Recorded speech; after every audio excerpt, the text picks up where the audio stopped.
ಮೊದಲನೇದಾಗಿ ಯಾರು ಈ ಪುಣ್ಯಾತ್ಮ ಬಿ ಎಲ್ ರೈಸ್ ಅಂದರೆ, ಇವತ್ತು ಕರ್ನಾಟಕದಲ್ಲಿರುವಂಥ ಎಲ್ಲ ಇತಿಹಾಸಕ್ಕೆ ಅಡಿಪಾಯ ಆಗಿರುವಂಥ ಶಾಸನಗಳನ್ನು ಗುರುತಿಸಿ ಆ ಎಲ್ಲ ಶಾಸನಗಳನ್ನು ಐಡೆಂಟಿಫೈ ಮಾಡಿ ಆ ಶಾಸನಗಳನ್ನೆಲ್ಲ ತಾನೇ ತೊಳೆದು ತಾನೇ ಎಷ್ಟು ಬೇಕೋ ಅಷ್ಟು ನೀರು, ಪರ್ಕೆ, ಬ್ರಷು ಎಲ್ಲ ತೊಗೊಂಡು ಹೋಗಿ ಸುಮಾರು 9,000 ಶಾಸನಗಳನ್ನು ಅವರು ಗುರುತಿಸಿ 9,000 ಇನ್ಸ್ಕ್ರಿಪ್ಷನ್ಸ್ ಈ ಹ್ಯಾಸ್ ಐಡೆಂಟಿಫೈಡ್. ಅವರೇ 9,000 ಶಾಸನಗಳನ್ನು ಅವರೇ ಗುರುತಿಸಿ, ಹೇಗೆ ಗುರುತಿಸೋದು ಅಂದರೆ ಕುದುರೆ ಮೇಲೆ ಹೋಗ್ತಾ ಇದ್ರಂತೆ ಹಳ್ಳಿಯಿಂದ ಹಳ್ಳಿಗೆ, ಹಳ್ಳಿಯಿಂದ ಹಳ್ಳಿಗೆ.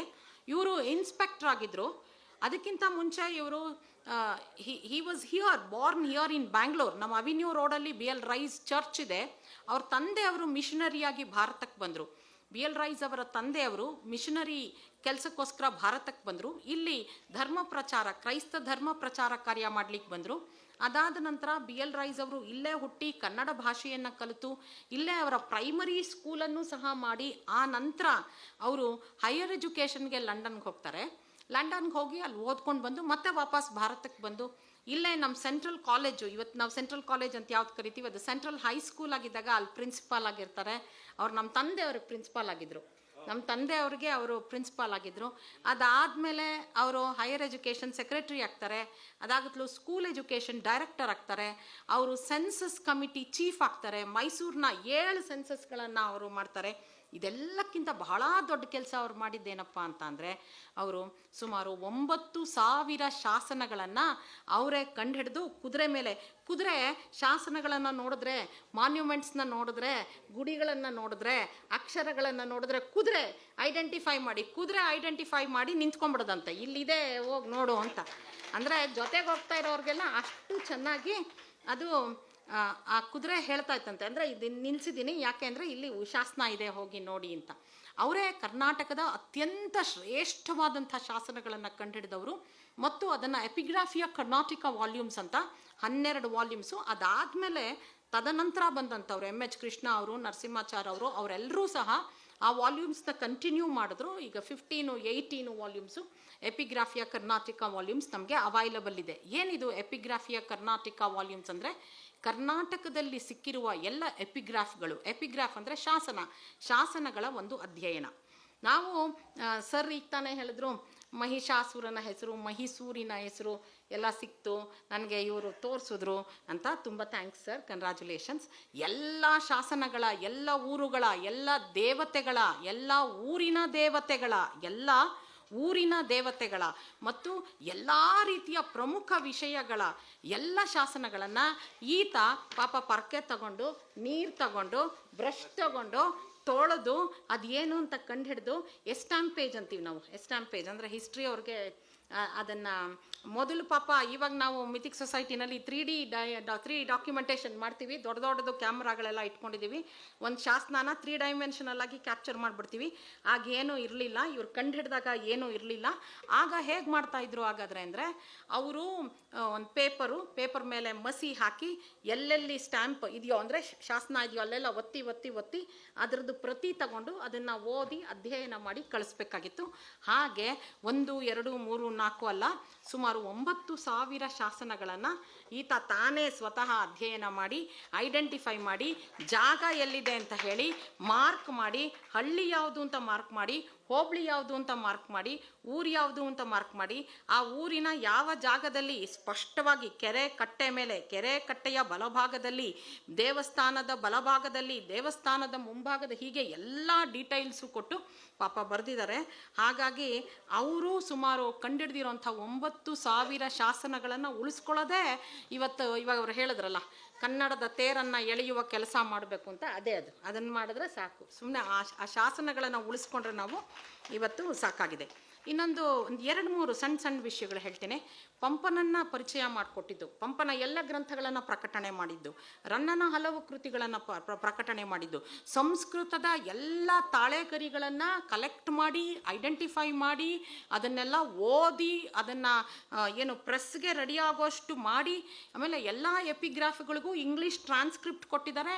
ಟ್ರಾನ್ಸ್ಲೇಷನ್ ಕೊಟ್ಟಿದ್ದಾರೆ. ಎಲ್ಲ ಯಾವ ಮನೆತನಗಳು ಕರ್ನಾಟಕವನ್ನು ಆಳಿದ್ವು, ಅತ್ಯಂತ ಪ್ರಾಚೀನ ಕಾಲದಿಂದ ಬಾಣರಾಗಬಹುದು, ಆಂಧ್ರ ಭೃತ್ಯರಾಗಬಹುದು, ಅದಾದ ಮೇಲಿನ ನಂತರದ ಸಾತವಾಹನರಾಗಬಹುದು, ಅದಾದ ನಂತರದ ಬನವಾಸಿಯ ಕದಂಬರಾಗಬಹುದು, ಚಾಲುಕ್ಯ, ಎಲ್ಲರ ಶಾಸನಗಳನ್ನು ಓದಿ ಅದ್ರದ್ದು ಇಂಗ್ಲೀಷ್ ಟ್ರಾನ್ಸ್ಕ್ರಿಪ್ಟ್ ಕೊಟ್ಟು, ಅದ್ರದ್ದು ಇಂಗ್ಲೀಷ್ ಟ್ರಾನ್ಸ್ಲೇಷನ್, ಕನ್ನಡ ಟ್ರಾನ್ಸ್ಲೇಷನ್ ಕೊಟ್ಟು, ಅದನ್ನು ಪುಸ್ತಕ ರೂಪದಲ್ಲಿ 12 ವಾಲ್ಯೂಮ್ಸ್ ಆಗಿ ತಂದಂತಹ ಏಕೈಕ ಪುರುಷ ಯಾರು ಅಂತಂದರೆ ಅದು ಬಿ ಎಲ್ ರೈಸ್ರವರು.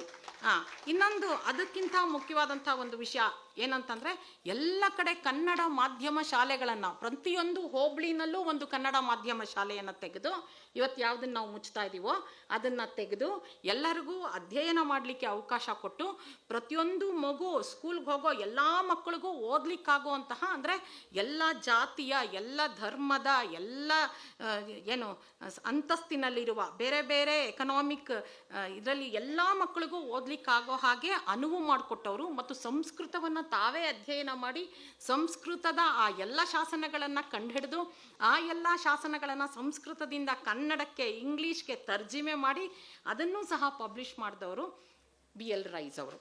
ಬಿ ಎಲ್ ರೈಸ್ರವರ ಒಂಥರ ವಿಷಯವಾಗಿ ಅಂದರೆ, ನಾವು ಒಂದು 30 ವರ್ಷ ಕರ್ನಾಟಕ ಹಿಸ್ಟಾರಿಯೋಗ್ರಫಿ ಅಂತ ಒಂದು ಪೇಪರ್, ಹಿಸ್ಟಾರಿಯೋಗ್ರಫಿ ಆಫ್ ಕರ್ನಾಟಕ ಅಂತ, 30 ವರ್ಷ ಈ ಪೇಪರಲ್ಲಿ ಬಿ ಎಲ್ ರೈಸೇ ಫಸ್ಟ್ ಪರ್ಸನ್ನು, ಅಂದರೆ ಹಿಸ್ಟಾರಿಯೋಗ್ರಫಿ ಬರೆದವರಲ್ಲಿ. ಯಾಕೆಂದರೆ ಕರ್ನಾಟಕದಲ್ಲಿ ಹಿಸ್ಟಾರಿಯೋಗ್ರಫಿ ಪ್ರಾರಂಭ ಮಾಡಿದವರೇ ಅವರೇ ಮೊದಲನೆಯ ಗೆಜೆಟಿಯರ್ ಬರೆದವರು ಸಹ, ನಮ್ಮ ಕರ್ನಾಟಕದ ಮೊದಲನೆಯ ಗೆಜೆಟಿಯರ್ನ ಬರೆದವರು ಸಹ ಅವರೇ. ಅದನ್ನು ಸ್ವಲ್ಪ ಇನ್ನೂ ವಿಸ್ತೃತಗೊಳಿಸಿ ಇನ್ನೂ ಹೆಚ್ಚು ಮಾಹಿತಿಗಳನ್ನು ಕೊಟ್ಟು ನಮ್ಮ ಆರ್ ನರಸಿಂಹಾಚಾರ್ಯ ಅವರು ಮತ್ತು ಇವರೆಲ್ಲ ಮಾಡಿಕೊಟ್ರು. ಹಾಗಾಗಿ ಅದರ ಶ್ರೇಷ್ಠತೆ ಅಥವಾ ಅದರ ದೊಡ್ಡದಾದಂಥ ಒಂದು ಇಡೀ ಕರ್ನಾಟಕ ಗೌರವಿಸಬೇಕಾಗಿರುವಂಥ ಒಂದು ಕೆಲಸ ಮಾಡಿದವರು ಅಂತಂದರೆ ಬಿ ಎಲ್ ರೈಸ್ ಅವರು. ಬಿ ಎಲ್ ರೈಸ್ರವರ ಇನ್ನೊಂದು ಮಹತ್ವದ ಅತ್ಯಂತ ಶ್ರೇಷ್ಠವಾದಂಥ ಕಾರ್ಯ ಏನಪ್ಪ ಅಂದರೆ, ನಮ್ಮ ಕರ್ನಾಟಕದಲ್ಲಿ ಬ್ರಿಟಿಷ್ ಸರ್ಕಾರ ಎಜುಕೇಷನ್ ಸಿಸ್ಟಮ್ ಪ್ರಾರಂಭ ಮಾಡಿದಾಗ ಅಮರಕೋಶ ಅನ್ನುವಂಥ ಪುಸ್ತಕನ ಎಲ್ಲ ಮಕ್ಕಳು, ಅಂದರೆ 5ನೇ ತರಗತಿಯವರೆಗೆ ಓದೋವಂಥ ಎಲ್ಲ ಮಕ್ಕಳು ಬಾಯಿ ಹಾಟ್ ಮಾಡಬೇಕಾಗಿತ್ತು, ಅಂದರೆ ಬಾಯಿ ಪಾಠ ಮಾಡಬೇಕಾಗಿತ್ತು. ಆ ಪುಸ್ತಕ ಪಠ್ಯ ರೂಪದಲ್ಲಿ ಸಿಕ್ಕೋದು ಕಷ್ಟ ಇತ್ತು. ಅವ್ರು ಕೇಳಿಸ್ಕೊಂಡೇ ಬಾಯಿ ಪಾಠ ಮಾಡಬೇಕಾಗಿತ್ತು. ಹಾಗಾಗಿ ಬಾಯಿ ಪಾಠ ಮಾಡೋಕ್ಕೆ ಎಲ್ಲರಿಗೂ ಕಷ್ಟ ಆಗ್ತಾಯಿತ್ತು. ಬಿ ಎಲ್ ರೈಸ್ ಅವರು ಅದನ್ನು ಪ್ರಿಂಟ್ ಮಾಡಿಸ್ತಾರೆ. ಅಮರಕೋಶನ ಪ್ರಿಂಟ್ ಮಾಡಿಸಿ ಅಮರಕೋಶ ಎಲ್ಲ ಮಕ್ಕಳಿಗೂ ಬಾಯಿ ಪಾಠ ಆಗೋಕ್ಕೆ ಅನುಕೂಲ ಆಗೋ ಹಾಗೆ ಮಾಡಿಕೊಡ್ತಾರೆ. ಅದರಲ್ಲಿದ್ದಂಥ ತಪ್ಪುಗಳನ್ನು ಸಹ ಅವರು ಸರಿ ಮಾಡಿದ್ದಾರೆ. ಹೀಗಾಗಿ ಅಮರಕೋಶವನ್ನು ಪ್ರಿಂಟ್ ಮಾಡಿದವರು, ಸಂಸ್ಕೃತದ ಹಲವಾರು ಗ್ರಂಥಗಳನ್ನು ಓರಿಯೆಂಟಲ್ ರಿಸರ್ಚ್ ಇನ್ಸ್ಟಿಟ್ಯೂಟಲ್ಲಿತ್ತು ಪ್ರಿಂಟ್ ಮಾಡಿದವರು, ಅಲ್ಲಿದ್ದಂಥ ಹಲವಾರು ಸಾವಿರ ಶಾಸನ ಮತ್ತು ತಾಳೆಪತ್ರಗಳನ್ನು ಅದನ್ನೆಲ್ಲ ಕ್ಲಿಯರ್ ಮಾಡಿ, ಇವಾಗ ಆ ಕೆಲಸವನ್ನು ಸಹ ಮಿಥಿಕ್ ಸೊಸೈಟಿ ಮಾಡ್ತಾ ಇದೆ. ಸುಮಾರು 1.5 ಕೋಟಿ ಪ್ರಾಜೆಕ್ಟ್ ಅದು. ಅಲ್ಲಿರೋಂಥ ಎಲ್ಲ ತಾಳೆಪತ್ರಗಳನ್ನು ಅದನ್ನು ಸರಿ ಮಾಡಿ, ಅದನ್ನು ರೆಕಾರ್ಡ್ ಮಾಡಿ, ಡಾಕ್ಯುಮೆಂಟ್ ಮಾಡಿ, ಅಲ್ಲಿರೋಂಥ ಇನ್ಫಾರ್ಮೇಷನ್ ಎಲ್ಲನೂ ಸಹ, ಅಂದರೆ ಅರ್ಥಶಾಸ್ತ್ರದ ಕಾಪಿ ಸಹ ಅಲ್ಲಿದೆ, ಅದನ್ನೆಲ್ಲನೂ ಸಹ ಮಾಡ್ತಾ ಇದ್ದಾರೆ. ಅದನ್ನು ಕಂಡುಹಿಡಿದವರು ಯಾರಪ್ಪ ಅಂತಂದರೆ ಅದು ನಮ್ಮ ಬಿ ಎಲ್ ರೈಸ್ ಅವರು. ನೇಪಾಳ ರಾಜ್ಯವನ್ನು ಸ್ಥಾಪಿಸಿದವನು ನಮ್ಮ ಕರ್ನಾಟಕದ ದೊರೆ ನಾಣ್ಯದೇವ. ಅದು ನಮಗೆ ಗೊತ್ತಿರಲಿಲ್ಲ. ಕಠ್ಮಂಡು ನಗರವನ್ನು ಕಟ್ಟಿದವನೇ, ನಿರ್ಮಾಣ ಮಾಡಿದವನೇ, ಸ್ಥಾಪನೆ ಮಾಡಿದವನೇ. ಹೇಗೆ ನಾವು ಅಕ್ಬರ್ನ ಹಿಸ್ಟ್ರಿ ಹೇಳ್ತಾ ಅವನೊಂದು ಹೊಸದು ಪ್ರಾರಂಭ ಮಾಡ್ದ ಅಂತ ಭಾಳ ಜೋರಾಗಿ ನಮ್ಮ ಟೆಕ್ಸ್ಟ್ಗಳಲ್ಲಿ ಬರ್ಕೊಳ್ತೀವಿ. ಆದರೆ ನೇಪಾಳವನ್ನು ನಮ್ಮ ಕರ್ನಾಟಕದ ದೊರೆನೇ ಪ್ರಾರಂಭ ಮಾಡಿದ್ದು, ಕಠ್ಮಂಡು ನಗರವನ್ನು ಕಟ್ಟಿದ್ದು ಸಹ ಕರ್ನಾಟಕದವರು. ಅದು ನಮಗೆ ಗೊತ್ತಿರಲಿಲ್ಲ, ಹಿಸ್ಟ್ರಿಲೇ ಗೊತ್ತಿರಲಿಲ್ಲ. ಅದನ್ನು ಕಂಡು ಹಿಡಿದು ಅದನ್ನು ತಿಳಿಸ್ಕೊಟ್ಟವ್ರು ಯಾರಪ್ಪ ಅಂತಂದರೆ ಅದು ಬಿ ಎಲ್ ರೈಸ್ರವರು. ಬಿ ಎಲ್ ರೈಸ್ರವರ ಬಗ್ಗೆ ಅವರು ಮಾಡಿರೋಂಥ ದೊಡ್ಡ ಏನು ಸಾಧನೆಗಳು, ಎಷ್ಟೋ ಡೈನಾಸ್ಟಿಗಳು, ಕರ್ನಾಟಕವನ್ನು ಆಳಿದ ಡೈನಾಸ್ಟಿಗಳ ಬಗ್ಗೆ ನಮಗೆ ಗೊತ್ತೇ ಇರಲಿಲ್ಲ. ಎಲ್ಲನೂ ಸಹ ಶಾಸನಗಳಲ್ಲಿ ಕಂಡುಹಿಡಿದು, ಕೊಂಗಾಳ್ವರು ನಮ್ಮನ್ನು ಆಳಿದ್ರು, ಚಂಗಾಳ್ವರು ನಮ್ಮನ್ನು ಆಳಿದ್ರು, ನಮ್ಮಲ್ಲಿ ಚೋಳ ರಾಜರು ಬಂದು ಆಳಿದ್ರು, ಚೋಳ ಉಪಮನತನಗಳು ನಮ್ಮಲ್ಲಿ ಇದ್ವು, ಆಯಿತಾ. ಇದೆಲ್ಲವನ್ನು ಸಹ ತೋರಿಸ್ಕೊಟ್ಟವ್ರು ಯಾರಪ್ಪ ಅಂತಂದರೆ ಅವರು ಬಿ ಎಲ್ ರೈಸ್ ಅವರು. ಆಮೇಲೆ ಕರ್ನಾಟಕದಲ್ಲಿ ಪ್ರಾಚೀನ ಕಾಲದಲ್ಲಿ ಯಾವ ರೀತಿ ಲಂಚ ತಗೊಳ್ತಾ ಇದ್ರು, ಲಂಚ ತಗೊಂಡವ್ರಿಗೆ ಯಾವ ರೀತಿ ಪನಿಷ್ಮೆಂಟ್ ಆಗ್ತಾಯಿತ್ತು ಅಂತಲೂ ಶಾಸನದಲ್ಲಿ ಕಂಡುಹಿಡಿದು, ಅರಕಲ್ಗೂಡಿನ ಶಾನುಭೋಗ ಒಬ್ಬ ಲಂಚ ತಗೊಂಡ್ಬಿಟ್ಟಿದ್ದ. ಅದು ಮಹಾರಾಜರಿಗೆ ಗೊತ್ತಾಗಿ ಮಹಾರಾಜರು ಪನಿಷ್ಮೆಂಟ್ ಕೊಡೋಕ್ಕೆ ರಾಜಭಟ್ರನ್ನ ಕಳಿಸ್ತಾರೆ. ಆಗ ಅವನು ಭಯದಿಂದ ಸುಟ್ಕೊಂಡು ತನ್ನನ್ನು ತಾನು ಸತ್ತು ಹೋಗ್ತಾನೆ. ಅದು ಮಾರ್ಕ್ ಆಗಿದೆ. ಅಂದರೆ ಪ್ರಾಚೀನ ಕಾಲದ ಲಂಚ, ಅದಕ್ಕಿದ್ದಂಥ ಶಿಕ್ಷೆ, ಅದೆಲ್ಲವೂ ಸಹ ನಮ್ಮ ಇನ್ಸ್ಕ್ರಿಪ್ಷನಲ್ಸಲ್ಲಿ ಇದೆ. ಅದನ್ನು ಸಹ ಕಂಡಿಡಿದವ್ರು ಯಾರು, ಇನ್ಫಾರ್ಮೇಷನ್ ಕೊಟ್ಟಿರೋದು ಯಾರು ಅಂದರೆ ಅದು ನಮ್ಮ BL ರೈಸ್ ಅವರು. ಹಳೇ ಕಾಲದಲ್ಲಿ ಮಕ್ಕಳಿಗೆ ವಿದ್ಯಾಭ್ಯಾಸ ಕೊಡಲಿಕ್ಕೆ ಎಲ್ಲೆಲ್ಲಿ ಪಾಠಶಾಲೆಗಳಿದ್ವೋ, ಎಲ್ಲೆಲ್ಲಿ ಘಟಿಕ ಸ್ಥಾನಗಳಿದ್ವೋ, ಎಲ್ಲೆಲ್ಲಿ ಈ ಪ್ರಮುಖವಾದಂತಹ ವಿದ್ಯಾ ಕೇಂದ್ರಗಳಿದ್ವೋ, ಆಡಳಿತ ಕೇಂದ್ರಕ್ಕೆ ಮತ್ತು ರಾಜನ ಮನ್ನಣೆಗೆ ಒಳಪಟ್ಟಂತಹ ವಿದ್ಯಾ ಸಂಘಟನೆಗಳಿದ್ವೋ, ಅವ್ರಿಗೆಲ್ಲರಿಗೂ ಅಲ್ಲಿರೋಂಥ ಮಕ್ಕಳಿಗೆ ಓದೋದಕ್ಕೆ ಸ್ಕಾಲರ್ಶಿಪ್ ಇರ್ತಾ ಇತ್ತು. ಅದ್ರ ಬಗ್ಗೆ ಶಾಸನದಲ್ಲಿ ಮೆನ್ಷನ್ ಆಗಿದೆ. ಅದರ ಹೆಸರು ಆನಂದ ನಿಧಿ ಅಂತ. ಬಡವರಿಗೆ ದುಡ್ಡು ಕೊಟ್ಟು ಶಾಲೆಗೆ ಹೋಗೋಕ್ಕಾಗದೇ ಇದ್ದವ್ರಿಗೆ ಯಾವ ಮಠ ಅಥವಾ ಯಾವ ಮಾನ್ಯ ಅಥವಾ ಯಾವ ಅಗ್ರಹಾರ ಅಥವಾ ಯಾವುದೇ ಹಳ್ಳಿ ಅಲ್ಲಿರೋದು ಕೊಡ್ತಾ ಇದ್ದಂತಹ ಸ್ಕಾಲರ್ಶಿಪ್ನ ಹೆಸರು ಆನಂದ ನಿಧಿ ಅಂತ. ಇದು ಸಹ ನಮ್ಮ ಶಾಸನದಲ್ಲಿ ಇದೆ, ಕರ್ನಾಟಕದ ಶಾಸನದಲ್ಲಿದೆ. ಅದನ್ನು ಕಂಡಿಡಿದವರು ಸಹ ನಮ್ಮ BL ರೈಸ್ ಅವರು. ರಾಜರಾಗಲಿ ಅಥವಾ ಈಗ CM PM ಕೊಡೋವಂಥ ಪರಿಹಾರ ನಿಧಿಗಳ ಥರ ಆ ಕಾಲದಲ್ಲಿ ಪರಿಹಾರ ನಿಧಿಗಳನ್ನು ಕೊಡ್ತಾಯಿದ್ರು. ಹಲವಾರು ಕಾರಣಗಳಿಗೆ ಪರಿಹಾರ ನಿಧಿ. ಯಾವಾಗ ಬರ ಬರ್ತಾ ಇತ್ತೋ, ಮಳೆ ಬರ್ತಾ ಇರಲಿಲ್ವೋ, ಬೆಂಕಿ ಅನಾಹುತ ಆಯಿತೋ, ಕ್ಷಾಮ ಬಂತೋ, ಇನ್ನೇನೋ ಆಯಿತು, ಅಥವಾ ವಾರ್ ಆಯಿತು, ಅಂಥ ಟೈಮ್ನಲ್ಲಿ ಕೊಡ್ತಾ ಇದ್ದಂಥ ಪರಿಹಾರ ನಿಧಿಗಳ ಬಗ್ಗೆ ಡೀಟೈಲ್ ಆಗಿ ಸ್ಟಡಿ ಮಾಡಿ ಶಾಸನಗಳನ್ನು ಕೋಟ್ ಮಾಡಿ ಬರೆದವ್ರು ಯಾರಪ್ಪ ಅಂತಂದರೆ ಅವರು ಸಹ BL ರೈಸ್ ಅವರು.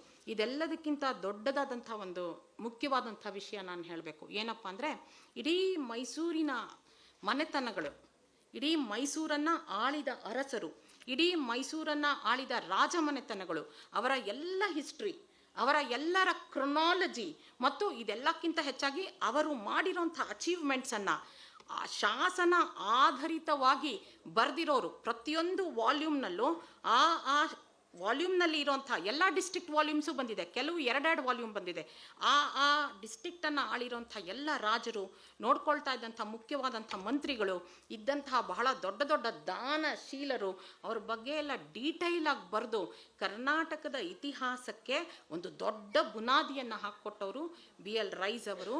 ಅವರು ಎಂಥ ಸ್ಮರಣೀಯರು ಅಂದರೆ ಅವರು ಪ್ರಾತಃ ಸ್ಮರಣೀಯರು, ಮಧ್ಯಾಹ್ನ ಸ್ಮರಣೀಯರು, ಸಾಯಂಕಾಲ ಸಂಧ್ಯಾಕಾಲ ಸ್ಮರಣೀಯರು, ರಾತ್ರಿ ಮಲ್ಕೊಳ್ಳೋವಾಗಲೂ ಸ್ಮರಣೆ ಮಾಡ್ಕೋಬೇಕು. ನಿನ್ನಿಂದ ಅಪ್ಪ ನಮ್ಮ ಊಟ, ನಾವು ಈ ಎಪಿಗ್ರಫಿಯ ಕರ್ನಾಟಕ ಓದೆ PhDಗಳು ಮಾಡಿದ್ದು, ಇದರಿಂದಲೇ ಎಲ್ಲ ದೇವಸ್ಥಾನಗಳನ್ನು ಕಂಡುಹಿಡಿದಿದ್ದು, ಇದರಿಂದಲೇ ಪ್ರೊಫೆಸರ್ಗಳಾಗಿದ್ದು, ಸಾವಿರಾರು ಜನ ಮಕ್ಕಳಿಗೆ ನಾವು ಪಾಠ ಮಾಡೋಕ್ಕಾಗಿದ್ದು ನಿನ್ನಿಂದಲೇ. ಹಾಗಾಗಿ ಆತನನ್ನು ಶಾಸನ ಪಿತಾಮಹ, is the father of Karnataka epigraphs. ಅವರು ಪುರಾತತ್ವ ಪಿತಾಮಹ, is the father of Indian archaeology ಅಂತ ಅವ್ರ ಬಗ್ಗೆ ಮಾತಾಡ್ಲಿಕ್ಕೆ ಹೇಳಿದ್ರು. ನಾನು ಸ್ವಲ್ಪ ಜಾಸ್ತಿನೇ ರೆಡಿ ಮಾಡ್ಕೊಂಡು ಬಂದೆ. ಬಹುಶಃ ಬೇರೆ ಥರ ಇರುತ್ತೆ ಅಂತ ಅಂದ್ಕೊಂಡೆ. ಬಹಳ ಸಂತೋಷ ಆಯಿತು. ಆಮೇಲೆ ನನ್ನ ಮನಸ್ಸು ಅಂತಃಕರಣ ಎಲ್ಲ ಕರಗ್ಬಿಡ್ತು. ಅಯೂಬ್ ಖಾನ್ರವ್ರ ಬಗ್ಗೆ ಹೇಳಿದಾಗ, ಮತ್ತು ಇನ್ನು ಕೆಲವ್ರ ಬಗ್ಗೆ ಹೇಳಿದಾಗ, ಈ ಕಾರ್ಯಕ್ರಮ ನಡೆಸಿರೋರನ್ನ, ಇದನ್ನು ಆಯೋಜಿಸಿರೋರನ್ನ, ಇದಕ್ಕಾಗಿ ಶ್ರಮಪಟ್ಟು ಇದನ್ನು ಮಾಡಿರೋರಿಗೆ ಎಲ್ಲರಿಗೂ ಸಹ ಶ್ರೀರಾಮಕೃಷ್ಣರು, ಶ್ರೀಮಾತೆ ಶಾರದಾದೇವಿಯವರು, ಸ್ವಾಮಿ ವಿವೇಕಾನಂದರು ಒಳ್ಳೆಯದನ್ನು ಮಾಡಲಿ ಅಂತ ನಾನು ಪ್ರೇ ಮಾಡ್ತೀನಿ. ನನಗೆ ಈ ಅವಕಾಶವನ್ನು ಕೊಟ್ಟಂಥ ಅವರಿಬ್ಬರಿಗೂ ಸಹ ದೇವರು ಒಳ್ಳೇದು ಮಾಡಲಿ ಅಂತ ನಾನು ಪ್ರೇ ಮಾಡ್ತೀನಿ. Thank you so much.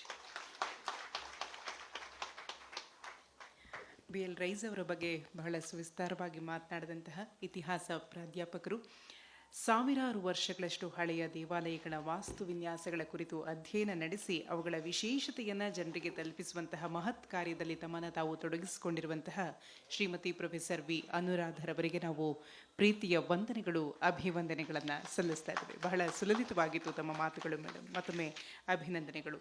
ಇದೀಗ ವೇದಿಕೆಯಲ್ಲಿ ಆಸೀನರಾಗಿರುವಂತಹ ನಮ್ಮ ನಿಮ್ಮೆಲ್ಲರ ಪ್ರೀತಿಯ ಶ್ರೀಯುತ ಕೆಂಗೇರಿ ಚಕ್ರಪಾಣಿಯವರು ಶುಭ ನುಡಿಗಳನ್ನಾಡಬೇಕು ಅಂತ ಹೇಳಿ ವಿನಂತಿ.